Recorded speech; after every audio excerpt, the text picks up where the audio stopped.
Imagina que estás de pie en la superficie de Marte, sin traje espacial, sin casco, sin ninguna capa protectora entre tú y el planeta. Solo tú, tu cuerpo y la cruda e indiferente realidad de otro mundo. En los primeros 10 segundos ocurren simultáneamente tres cosas, y cada una de ellas es letal por sí sola. La atmósfera casi de vacío hace que la humedad de tus ojos, boca y pulmones comience a hervir, no por el calor, sino por la casi total ausencia de presión. A aproximadamente 6 milibares, la atmósfera marciana es tan tenue que el agua se vaporiza a temperatura corporal. Tus lágrimas se evaporan de las córneas, la saliva de tu boca se convierte en vapor. Los delicados alvéolos de tus pulmones comienzan a llenarse de gas donde debería haber líquido. No se siente como una quemadura, se siente como si tus entrañas se estuvieran volviendo del revés. Al mismo tiempo, tu sangre comienza a burbujear bajo la piel. Este fenómeno, llamado ebulismo, ocurre cuando la presión ambiental cae por debajo de la presión de vapor del agua a 37 grados Celsius, la temperatura del cuerpo humano.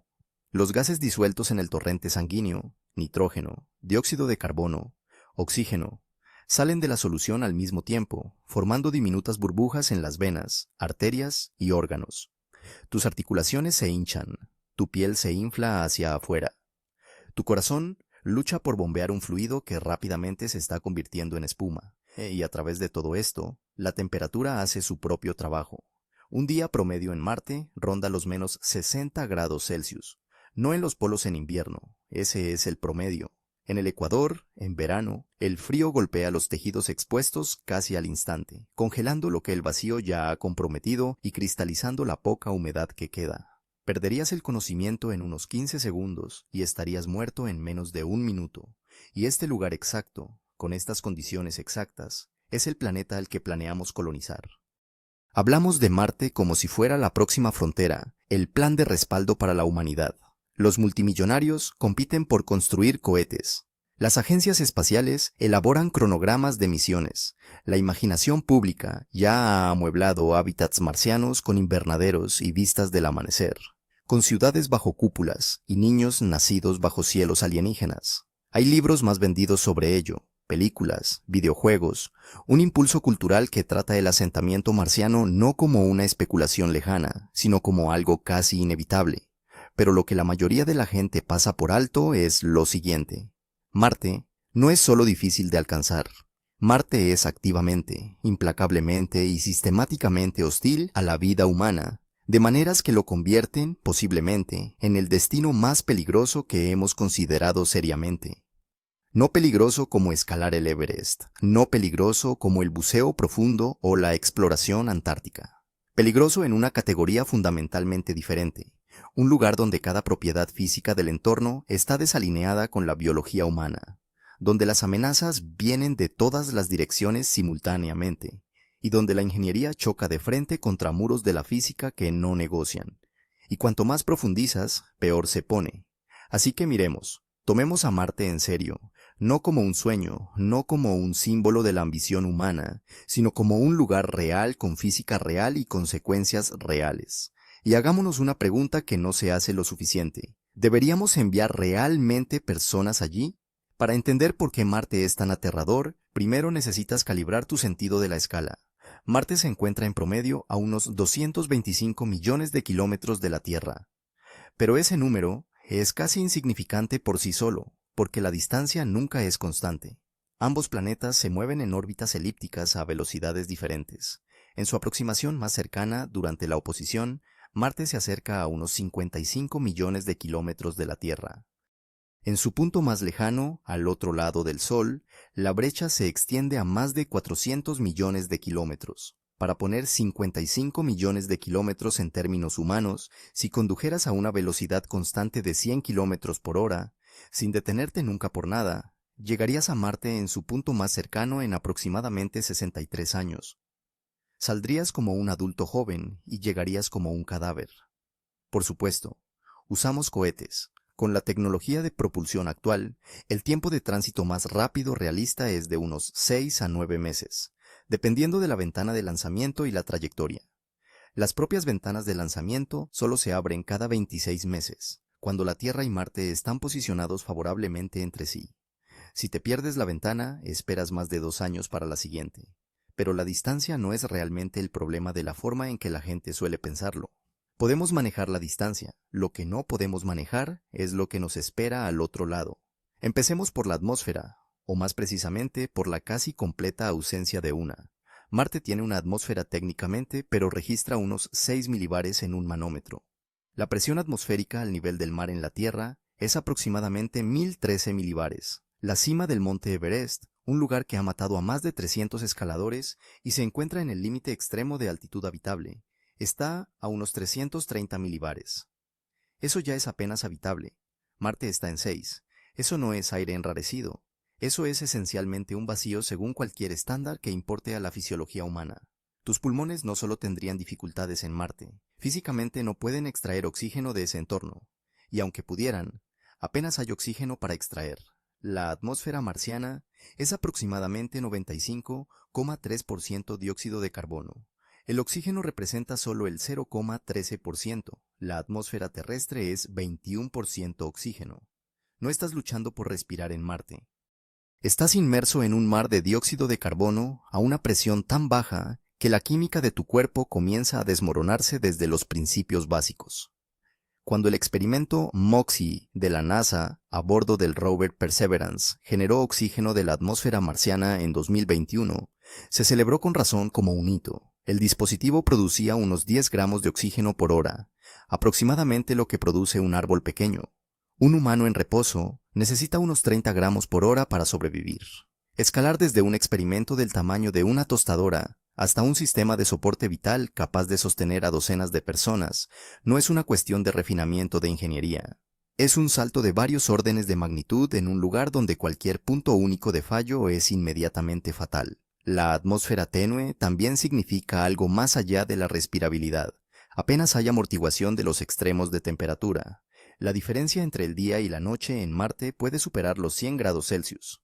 En un solo día marciano, la temperatura en el ecuador podría subir de menos 80 grados Celsius al amanecer a más 20 grados Celsius al mediodía y volver a caer después del atardecer.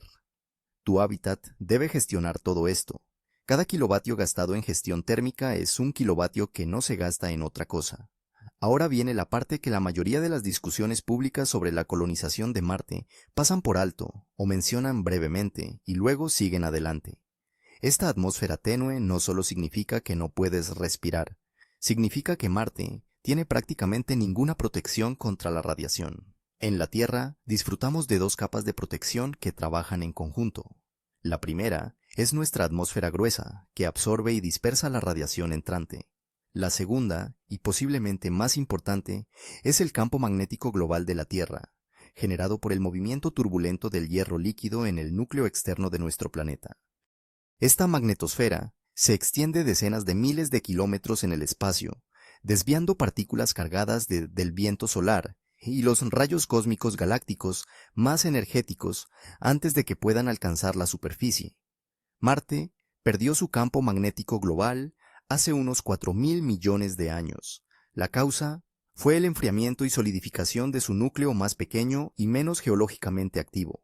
Sin el movimiento convectivo del metal líquido para sostener un efecto dinamo, el campo magnético simplemente se apagó. Lo que queda hoy son pequeños parches localizados de magnetización cortical, fósiles geológicos de un campo antiguo que no ofrecen ninguna protección significativa. Sin ese escudo, el viento solar comenzó a despojar sistemáticamente la atmósfera marciana. La misión MAVEN de la NASA, orbitando Marte desde 2014, midió directamente la tasa de esta erosión. Marte ha estado perdiendo su atmósfera hacia el espacio durante miles de millones de años y el proceso continúa hoy. Lo que queda ofrece casi ninguna protección contra la radiación. Las mediciones del detector de evaluación de radiación del rover Curiosity, confirmadas por instrumentos en Perseverance, han cuantificado lo que esto significa para los seres humanos en la superficie. Un astronauta en Marte absorbería radiación a una tasa aproximadamente 40 a 50 veces mayor que una persona en la Tierra. En un día típico, la dosis en superficie es de aproximadamente 0,7 milisieverts. En una misión de ida y vuelta a Marte de 2 a 3 años, el mínimo absoluto, un miembro de la tripulación acumularía entre 600 y 1200 milisieverts de dosis total de radiación. El límite actual de carrera de la NASA para astronautas es de 600 milisieverts, establecido para mantener el riesgo excesivo de cáncer de por vida por debajo del 3%. Una sola misión a Marte excedería ese límite para muchos miembros de la tripulación antes de que hayan tenido una segunda misión. Pero el riesgo de cáncer no es la única preocupación. Los rayos cósmicos galácticos, partículas de alta energía procedentes del exterior de nuestro sistema solar y aceleradas por supernovas, son particularmente dañinos para el sistema nervioso central. A diferencia de las partículas del Sol, los rayos cósmicos galácticos son tan energéticos que penetran casi cualquier material de blindaje que podamos desplegar prácticamente. Estudios con modelos animales expuestos a simulaciones de rayos cósmicos han mostrado deterioro de la memoria, reducción de la flexibilidad cognitiva y cambios de comportamiento similares a la ansiedad, concentrados en la corteza prefrontal, la parte del cerebro responsable de la toma de decisiones, la planificación y la regulación emocional. Exactamente las funciones cognitivas que más necesitas cuando gestionas un sistema de soporte vital a 300 millones de kilómetros de casa. Y aquí está la ironía más cruel. Un blindaje más grueso no siempre es mejor. Cuando los rayos cósmicos de alta energía golpean materiales densos como el acero o el aluminio, generan radiación secundaria, una cascada de partículas adicionales producidas por la colisión. Para ciertos tipos de radiación, una pared gruesa de acero crea más radiación dañina dentro del hábitat que la que existiría fuera de él. La estrategia óptima de blindaje es extraordinariamente compleja. Implica materiales como polietileno o agua, y sigue siendo un área de investigación activa sin una solución consensuada que pueda desplegarse prácticamente en Marte hoy. La radiación en Marte no es una inconveniencia de ingeniería, es una amenaza fundamental incorporada en la física de la historia del planeta para la que actualmente no tenemos una solución fiable. Pero digamos que has construido un hábitat presurizado, estás dentro, oxigenado, blindado lo mejor que permite la tecnología actual. Has sobrevivido al primer día. Ahora el suelo bajo tus pies quiere matarte. El suelo marciano, llamado regolito, no se parece en nada al suelo terrestre. El suelo terrestre es el producto de miles de millones de años de actividad biológica, repleto de microorganismos, hongos y materia orgánica en descomposición. El regolito marciano es lo opuesto, material mineral pulverizado por impactos de meteoritos, procesado por radiación ultravioleta y alterado químicamente por reacciones que no tienen equivalente en la Tierra. En particular, el regolito marciano está lleno de percloratos. Estos son compuestos químicos que se forman en presencia de radiación ultravioleta, actuando sobre minerales que contienen cloro. En la Tierra, los percloratos se regulan como peligros ambientales a concentraciones tan bajas como 24 partes por mil millones en el agua potable. En Marte, las concentraciones de perclorato en el regolito se miden en el rango de 0,5 a 1% en peso, aproximadamente 10.000 veces más altas que el umbral de seguridad terrestre. Los efectos biológicos están bien documentados. Los percloratos interfieren con la captación de yoduro en la glándula tiroides, alterando las hormonas que regulan el metabolismo, el crecimiento y el desarrollo neurológico. Cualquier alimento cultivado en regolito marciano sin un extenso tratamiento químico para eliminar los percloratos sería tóxico. Cualquier polvo que entre en un hábitat, y el polvo entrará, se convierte en un peligro acumulativo para la salud, lo que nos lleva al polvo en sí. Las partículas de polvo marciano son extraordinariamente finas, más pequeñas en promedio que un glóbulo rojo humano. Con las partículas más finas, midiendo solo unos pocos cientos de nanómetros, llevan una carga electrostática. Se adhieren a todo: paneles solares, visores, sellos, filtros, juntas mecánicas. Penetran en todo, degradan todos los sistemas que tocan. Marte experimenta aproximadamente 1 a 2 tormentas de polvo regionales por año, torbellinos de polvo casi diarios en ciertas estaciones y tormentas a escala global aproximadamente cada pocos años marcianos.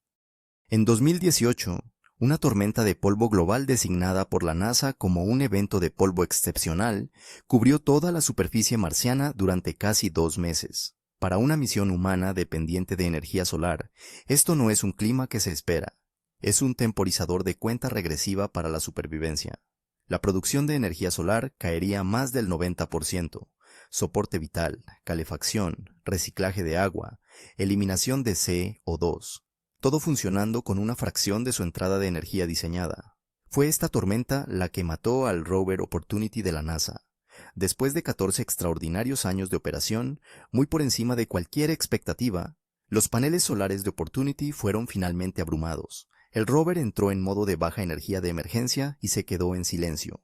A pesar de meses de intentos, nunca despertó. La tormenta que terminó una misión querida de 14 años comprometería el soporte vital de un hábitat humano en cuestión de horas. Ahora, amplía la vista un momento. Hemos hablado de la atmósfera, la radiación, el suelo tóxico y las tormentas de polvo.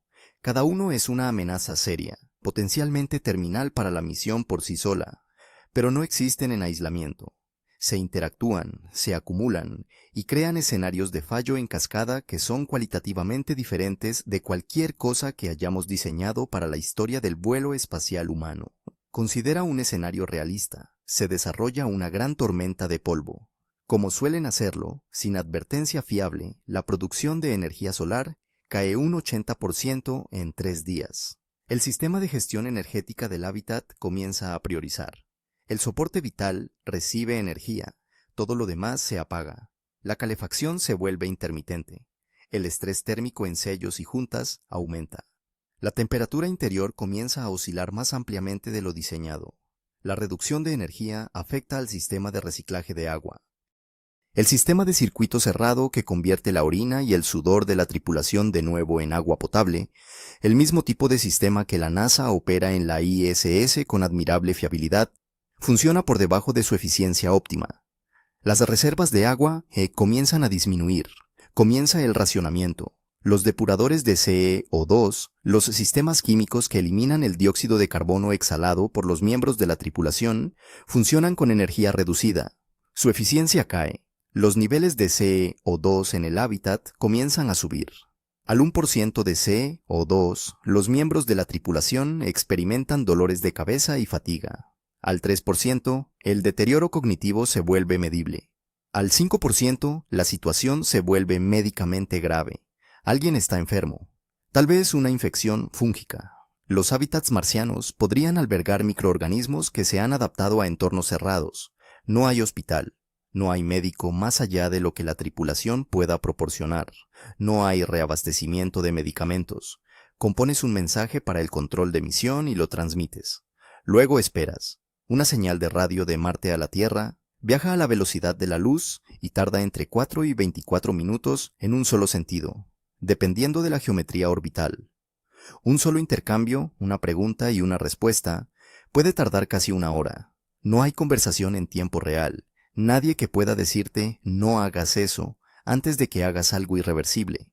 En la Estación Espacial Internacional, los astronautas están a 400 kilómetros sobre la Tierra. Si algo sale catastróficamente mal, pueden estar en casa en horas. La cápsula Soyuz siempre está acoplada, siempre con combustible, siempre lista. El tiempo de escape se mide en horas. Esta es la arquitectura de seguridad que subyace a cada misión de la ISS. Una arquitectura tan fundamental que los planificadores de misiones la tratan como no negociable.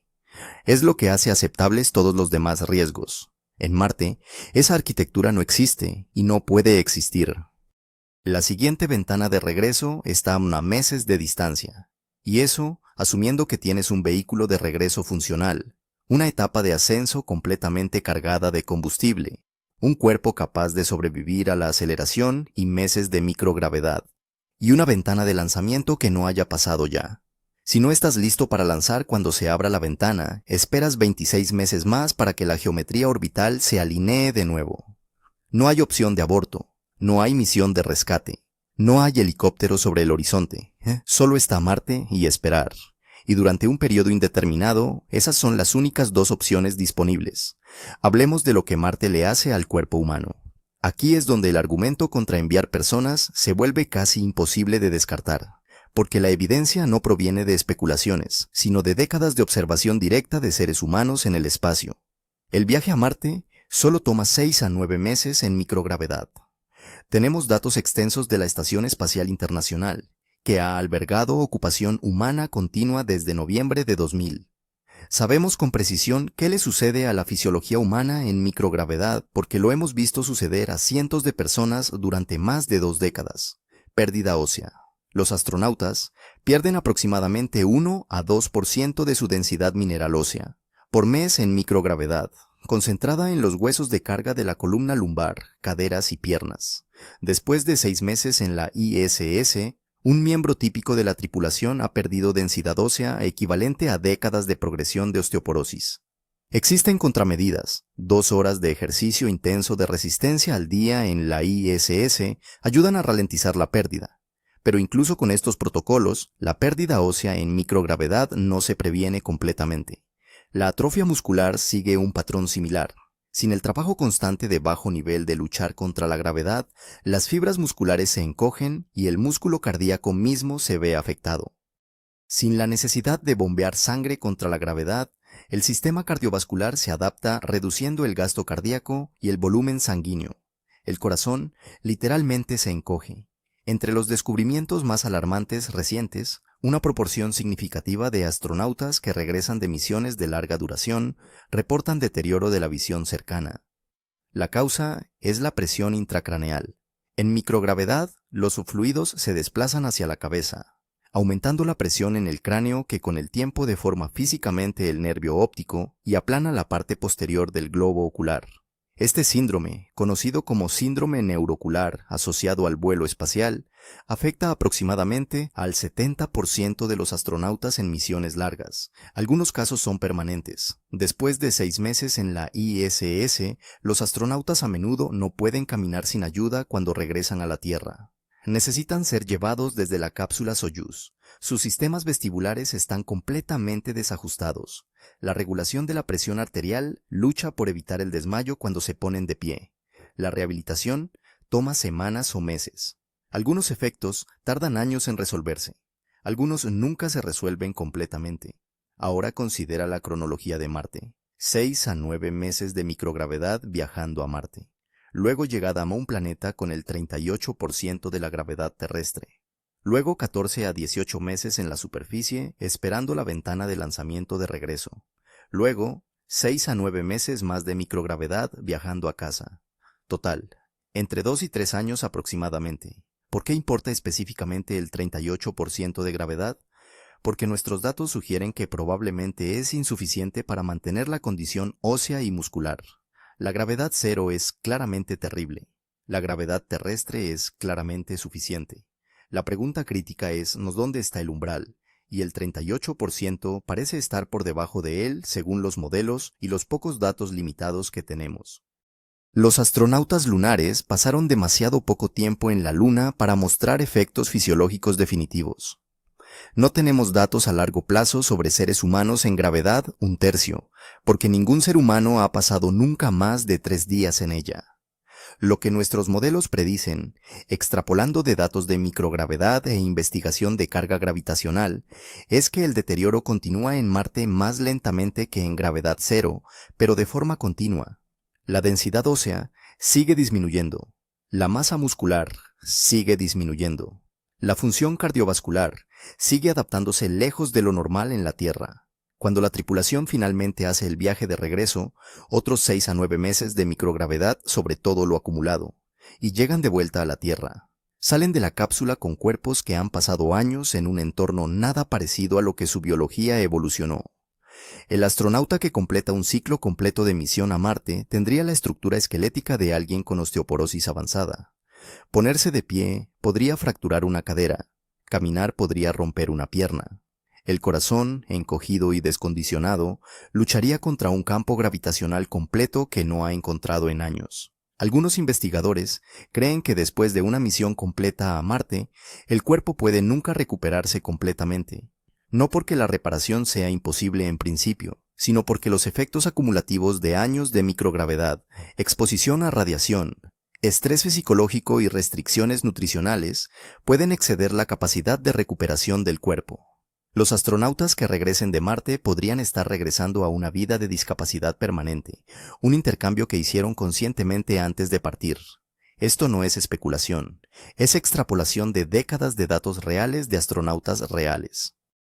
La ciencia Apunta consistentemente en una dirección. Ir a Marte con la tecnología actual puede significar nunca poder regresar completamente a la Tierra.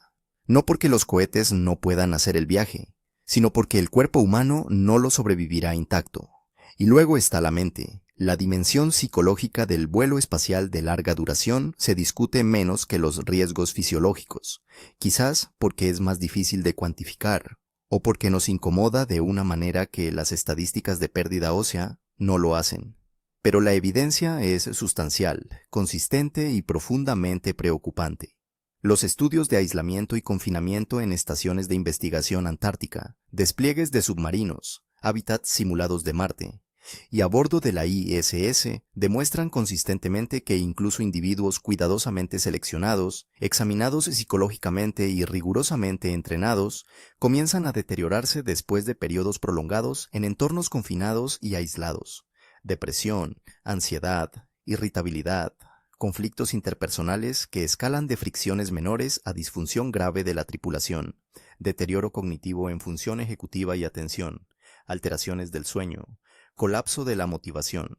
El experimento Mars 500, realizado en el Instituto de Problemas Biomédicos en Moscú, de 2010 a 2011, aisló a 6 voluntarios en una nave espacial simulada de Marte durante 520 días, aproximadamente la duración de una misión real a Marte. Incluso sabiendo que podían salir en cualquier momento, incluso sabiendo que estaban en Moscú y no en el espacio, los participantes mostraron una tensión psicológica significativa. El comportamiento sedentario aumentó dramáticamente.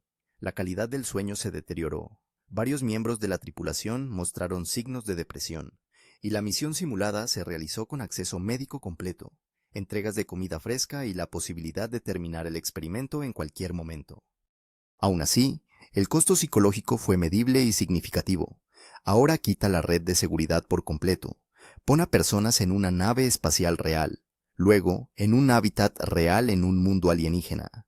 Haz que el aislamiento sea real, no simulado. Añade riesgos genuinos de vida o muerte en cada momento. Añade el malestar físico de la gravedad reducida, la radiación elevada, la comida racionada cuidadosamente, el agua limitada, el aire reciclado que huele ligeramente mal de formas difíciles de describir, pero consistentemente inquietantes. Añade el retraso en la comunicación que hace que cada interacción con la Tierra se sienta como gritar al vacío. Un mensaje de Marte a la Tierra tarda de 4 a 24 minutos en llegar, dependiendo de la geometría orbital. Una respuesta tarda otros 4 a 24 minutos en volver. Un solo intercambio, una pregunta y una respuesta, puede tardar casi una hora. La conversación real es imposible. No puedes llamar a casa cuando estás asustado. Cada comunicación es un monólogo enviado a la oscuridad y respondido horas después con otro monólogo. El sentimiento de aislamiento que esto crea es cualitativamente diferente de cualquier cosa que los humanos hayan experimentado antes. Más completo, más irreversible, más existencial. Si un miembro de la tripulación sufre una verdadera crisis psicológica, un brote psicótico, un episodio depresivo grave, una crisis violenta, no hay hospital al que trasladarlo. No hay psiquiatra al que llamar excepto con un retraso de ida y vuelta de 48 minutos. Solo hay una caja de metal, un puñado de humanos que no eligieron y de los que no pueden escapar, y la imposibilidad absoluta de ir a cualquier otro lugar. La próxima ventana de lanzamiento a casa está a más de 2 años de distancia. La tripulación debe seguir funcionando, seguir manteniendo los sistemas de soporte vital que requieren la competencia y cooperación de todos, con un miembro que está comprometido. Y la tripulación es pequeña. Los conceptos actuales de misión a Marte contemplan tripulaciones de 4 a 6 personas. Ese es todo el mundo social de cada persona en la misión. 4 a 6 individuos durante 3 años sin adiciones, sin salidas, sin variación. Los seres humanos evolucionamos en grupos tribales de 50 a 150 personas. Reducir el mundo social a 4 personas en una caja durante años bajo riesgo mortal constante es un experimento en degradación psicológica, sin precedentes en la historia humana. Resumámoslo claramente, Marte no tiene aire respirable. Su presión atmosférica haría que tus fluidos corporales hirvieran en segundos de exposición sin protección. La temperatura promedio en superficie es de menos 60 grados Celsius, cayendo a menos 125 grados Celsius en los polos en invierno. El suelo está saturado de percloratos, tóxicos para la función tiroidea humana a concentraciones 10.000 veces el umbral de seguridad terrestre.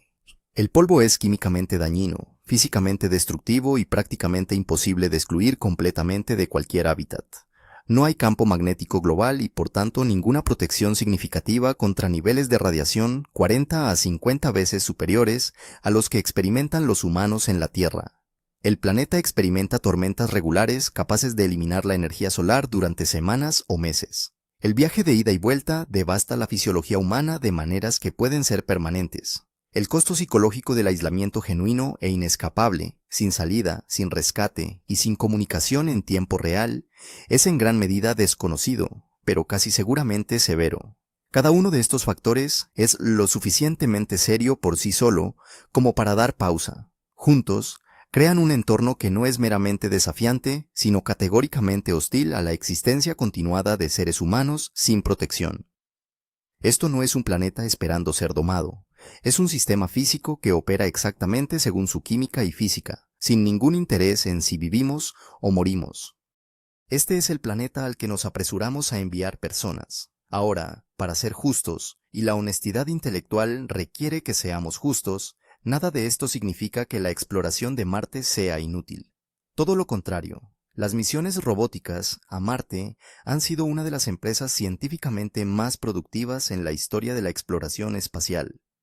Curiosity, operativo desde 2012, ha transformado fundamentalmente nuestra comprensión de la historia geológica y química de Marte.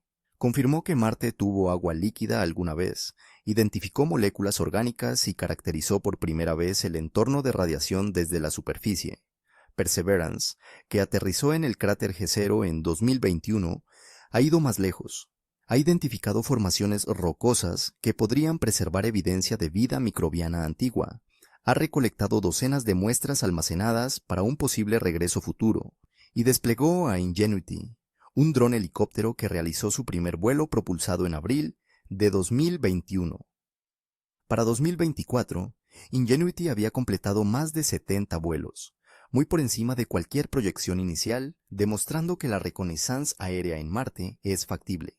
Perseverance sigue recolectando datos que podrían responder una de las preguntas más profundas de la historia humana. ¿Existió alguna vez vida en Marte? Todo esto ha sido logrado sin poner en riesgo una sola vida humana en la superficie marciana. Los robots no necesitan oxígeno, no sufren deterioro cognitivo inducido por radiación, no experimentan conflictos interpersonales ni depresión, no necesitan mantener densidad ósea. Cuando fallan, como lo hizo Opportunity en 2018, lamentamos la pérdida de una máquina, no de una persona. Aprendemos del fallo y construimos un robot mejor. El contraargumento es que los robots no pueden reemplazar la intuición humana, que un geólogo entrenado en Marte lograría en una hora lo que un rover tarda semanas. Y hay verdad en esto. Los seres humanos somos exploradores extraordinarios. Los astronautas del Apolo lograron en pocas horas en la superficie lunar lo que las misiones robóticas habrían tardado años. Pero este argumento debe sopesarse contra todo lo que hemos discutido. ¿Vale la pena la ventaja científica marginal de un geólogo humano en Marte frente al riesgo acumulativo para la vida, la salud y la cordura de esa persona? ¿En qué punto la respuesta honesta se convierte en que el robot es suficiente y el cuerpo humano no puede sobrevivir a esto? El contraargumento que tiene más peso cultural es que la humanidad necesita un planeta de respaldo, que necesitamos convertirnos en una especie multiplanetaria para protegernos contra eventos de extinción a nivel planetario. Impactos de asteroides, erupciones supervolcánicas, cambio climático descontrolado, guerra nuclear. La lógica es simple. Si toda la humanidad vive en un solo planeta y ocurre algo catastrófico, la humanidad termina. 2 planetas significan 2 oportunidades. Hay algo genuinamente importante en este razonamiento. La fragilidad de una civilización confinada a un solo cuerpo planetario es real. La historia de la Tierra es una historia de eventos de extinción masiva. El argumento de la redundancia no es paranoico, es, en cierto sentido, prudente. Pero vale la pena preguntarse con mucho cuidado si Marte es realmente ese respaldo, un refugio genuino, un lugar donde la humanidad pudiera persistir y eventualmente recuperarse después de una catástrofe en la Tierra, necesitaría ser autosuficiente, no dependiente de reabastecimiento desde la Tierra, no dependiente de tecnología que solo existe en la Tierra, capaz de mantener la vida humana indefinidamente por sí mismo. ¿Qué requeriría eso? Producción de alimentos en instalaciones protegidas de la contaminación por percloratos, reciclaje de agua a escala industrial, sistemas de generación de oxígeno y eliminación de CO2 que nunca fallen, generación de energía que sobreviva a las tormentas de polvo, blindaje contra radiación para habitabilidad permanente, instalaciones médicas capaces de manejar todo el espectro de enfermedades humanas, capacidad industrial para mantener y expandir todo lo anterior. Todo esto establecido y sostenido bajo condiciones donde los habitantes no pueden salir sin un traje presurizado, donde el suelo es tóxico, donde una tormenta de polvo puede cortar la energía durante meses y donde cada persona acumula gradualmente una dosis de radiación que acorta su vida. Un mundo donde no puedes respirar, no puedes cultivar alimentos en el suelo local, sin un procesamiento extenso. No puedes salir sin protección y no puedes mantener la integridad estructural de tu propio cuerpo. Eso no es un planeta de respaldo, eso es un escenario de supervivencia sin un final claro. Algunos científicos han propuesto terraformar Marte, transformándolo gradualmente en un mundo más parecido a la Tierra. La idea es seductora, pero un estudio exhaustivo de 2018 publicado en Nature Astronomy encontró que Marte simplemente no tiene suficiente CO2 accesible para engrosar significativamente su atmósfera. Incluso, si cada molécula de CO2 actualmente atrapada en los casquetes de hielo y el regolito se liberara simultáneamente, la presión atmosférica resultante alcanzaría quizás el 1,2% o 2% de la normal terrestre. Una mejora trivial respecto a los actuales 6 milibares. Terraformar mediante la liberación de CO2 es, en palabras de los investigadores que lo estudiaron cuidadosamente, no factible.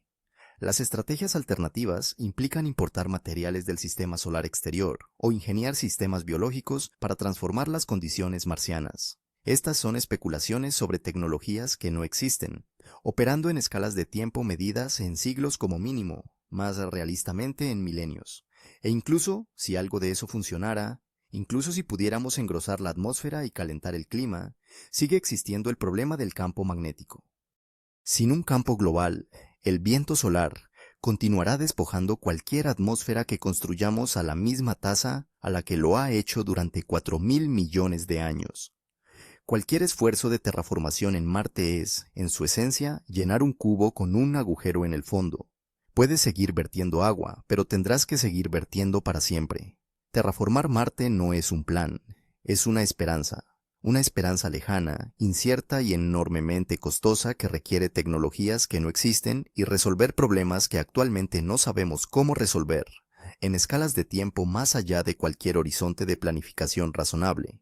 El problema más profundo es este: evolucionamos para la Tierra, no metafóricamente, sino en el sentido biológico estricto de que cada célula de nuestro cuerpo, cada sistema de órganos, cada vía bioquímica, fue moldeada por miles de millones de años de evolución en este planeta específico y en estas condiciones específicas. La gravedad de la Tierra determinó la arquitectura de nuestros esqueletos, el tamaño y la potencia de nuestros corazones, la estructura de nuestros sistemas de gestión de fluidos, la propia forma de nuestro oído interno.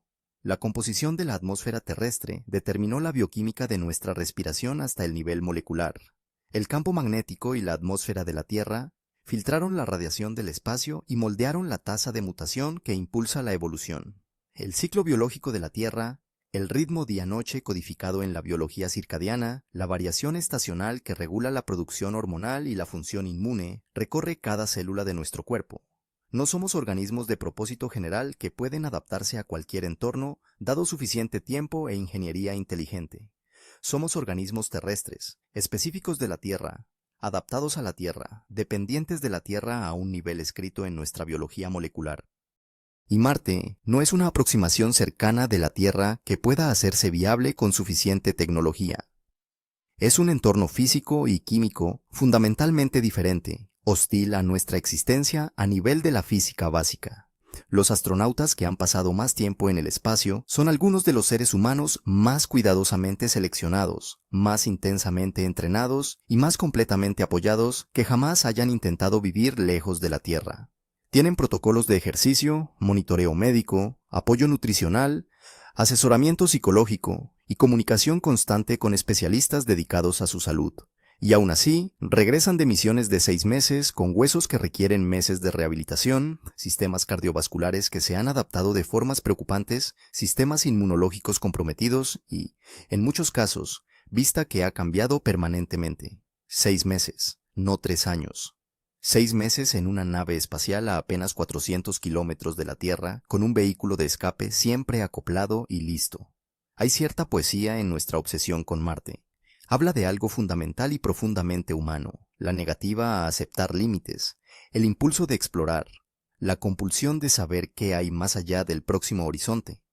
Estos no son impulsos triviales. Nos han llevado de las cuevas a los continentes, de los continentes a los mares, de los mares al cielo, del cielo al espacio. Cada gran expansión de la presencia humana ha involucrado riesgos que habrían parecido suicidas para observadores de una era anterior. Pero también existe otro tipo de sabiduría, más tranquila y menos celebrada. Reconocer cuando el horizonte es un muro, cuando la física no es un desafío que superar, sino una realidad que respetar. Cuando el valor frente a lo desconocido se convierte en imprudencia frente a lo claramente conocido. Sabemos qué es Marte, sabemos qué le hace a los cuerpos humanos, sabemos qué se necesitaría para sobrevivir allí. Y sabemos cuán lejos estamos actualmente de cumplir esos requisitos. Esto no es ignorancia, no es falta de imaginación. Son datos obtenidos con esfuerzo y cuidadosamente recolectados durante décadas de exploración robótica, décadas de experiencia en vuelos espaciales tripulados, décadas de física y biología que apuntan consistentemente en una misma dirección. Marte no es una frontera esperando ser domada, es un cementerio con una puesta de sol, absolutamente hermoso de observar desde una distancia segura, absolutamente letal para habitar sin tecnologías y capacidades que no poseemos actualmente y que quizás no poseamos durante generaciones. Quizás lo más valiente que podemos hacer no sea enviar humanos a Marte en un cronograma impulsado por la competencia, la ambición y el deseo de hacer historia. Quizás lo más valiente y honesto sea decir, todavía no. No hasta que entendamos el problema de la radiación lo suficientemente bien como para resolverlo, no solo gestionarlo. No hasta que tengamos sistemas de soporte vital de circuito cerrado que hayan operado de manera confiable durante años en condiciones simuladas de Marte. No hasta que entendamos que hace la gravedad del 38% al cuerpo humano durante años, no solo meses. No hasta que la ciencia del aislamiento extremo de larga duración nos haya dado herramientas para proteger tanto la mente como el cuerpo de las personas a las que pedimos hacer este sacrificio. Quizás lo más valiente y honesto sea continuar enviando nuestras máquinas, nuestros rovers, nuestros orbitadores, nuestros helicópteros, nuestros recolectores de muestras, mientras mantenemos nuestros frágiles, hermosos e irreemplazables cuerpos adaptados a la Tierra exactamente donde pertenecen, en el único planeta del universo conocido donde podemos salir sin traje presurizado, respirar aire que ha sido respirado durante miles de millones de años, sentir la lluvia en una piel que nunca ha necesitado blindaje contra radiación, y mirar a Marte en el cielo nocturno, ese pequeño punto naranja, desde una distancia segura de 55 millones de kilómetros, y saber exactamente qué es. No es un planeta de respaldo, no es un nuevo hogar, es un mundo que es lo que es, impresionante, científicamente irreemplazable y genuinamente hostil a la biología que le dio el nombre del dios de la guerra. Quizás esa siempre fue la descripción más honesta,